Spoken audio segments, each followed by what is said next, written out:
Since it's the Halloween season, I thought I'd share a small legend that occasionally makes its way around town where I live.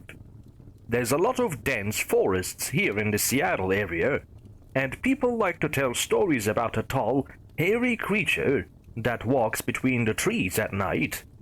There's lots of Bigfoot rumors around here, but they say it's definitely something else. More like the Michigan Dogman or some kind of werewolf. The big difference is that it has an animal skull for a face, with sharp rows of teeth and a large empty eye socket. Or at least, that's what people say. See, the thing is that the legend says it doesn't like to be watched, and it recognizes and avoids all kinds of cameras. Convenient, I know. This, combined with other details that I'll mention later, leads me to believe that this cryptid could have been a regular person at some point. Anyways, the story goes that it lives deep in the forests near Seattle and Bellevue. Watching hikers from a distance and feeding off of deer and wild berries. These food sources can be inconsistent though, which leads to the main risk that I'll get into after the instructions. Most reported sightings are around Coal Creek, so that's probably where you'd want to go if you're looking for it. That's also where it gets its most common name, the Coal Creek Demon. Some people say that it's a vengeful spirit from the long-lost mining settlement that used to be there, but that sounds a bit too melodramatic to me. I'd say it's probably the result of some freak accident, but I'm not a scientist or anything, so who knows? There is no real reward for encountering this so-called demon that I've heard of, but if you want to seek it out anyways, here's what you need to do. Results are far from guaranteed. It can only be in one place at once, and it doesn't live to serve your interests. If nothing else, it's a fun excuse to go camping with some friends.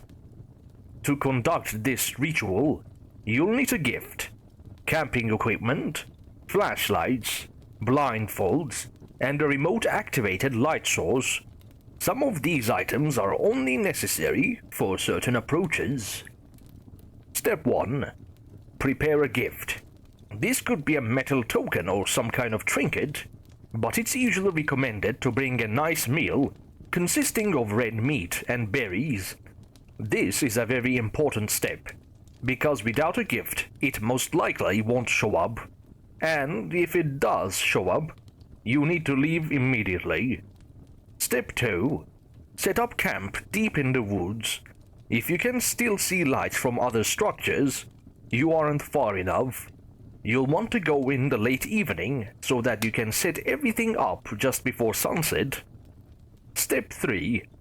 Put away all recording devices and limit your light sources to your flashlights. You can also start a fire as long as it doesn't burn too bright. The idea here is to create a welcoming environment while also maintaining a protected area. Step 4. Set up your remote-activated light source a few feet away from the edge of your camp, and place your gift next to it. Keep the lights switched on for now. Step 5. Sit back and relax. Once the sky is pitch black, you just need to wait for a sign. Feel free to chat and play games with anyone you brought along with you, just as long as you all have a clear view of the tree line. Step 6. Eventually, you might realize that something is observing you from a distance. It could be a tall shadow in the distance, the snapping of foliage, a sudden unnatural silence, or just the feeling of being watched if you believe in that sort of thing. If you notice any of these signs, it could very well mean that you've made contact. You're now ready to move on to the next step. Step 7. Stop all conversation and reduce your noise as much as possible. Switch off the light next to your gift and make sure your flashlights are pointed away from it. This is also where you need to pay close attention to these instructions, as any mistake past this point will cause the demon to panic. which can have very dangerous consequences. Step 8.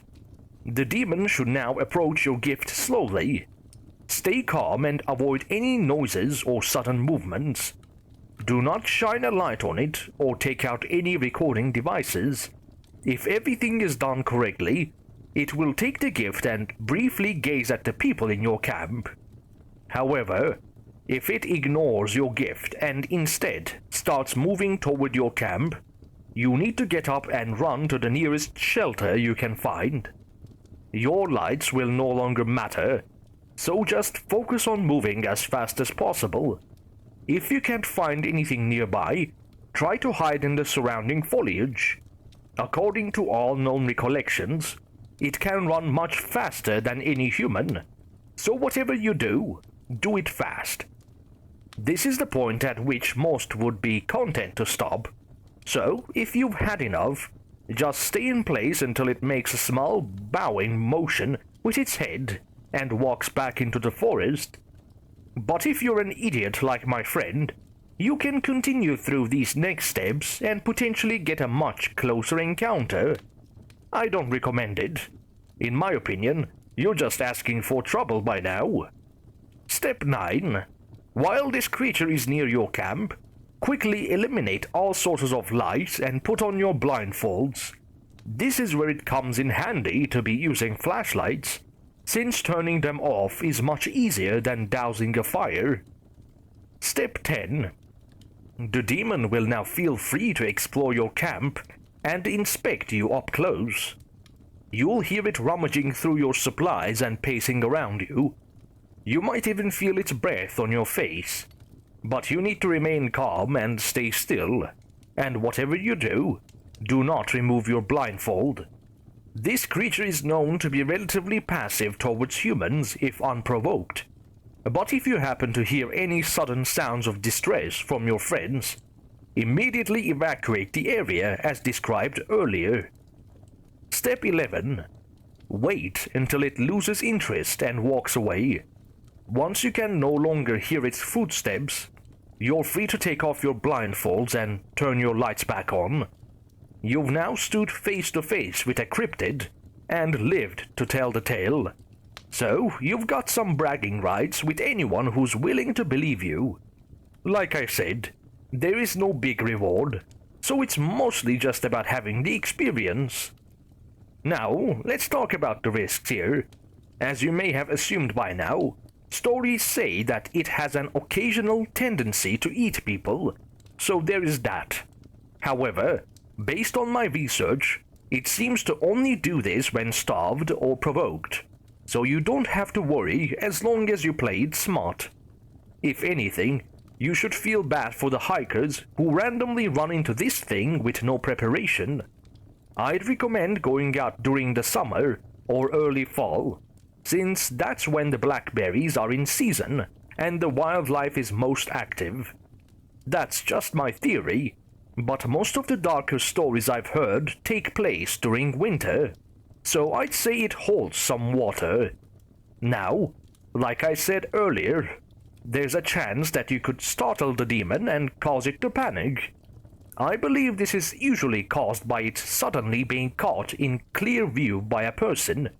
So that's why you don't want to shine a light on it, or try to record it.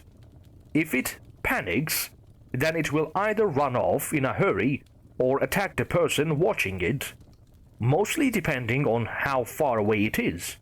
That's why it's a stupid idea to let it walk around your camp, because one mistake could be enough to put you on a missing persons poster. And that's all there is to it. If I remember anything else worth mentioning, I'll be sure to update this page.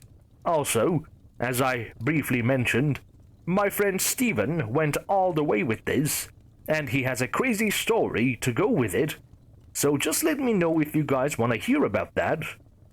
Thanks for listening, and good luck with your expeditions. Bucket.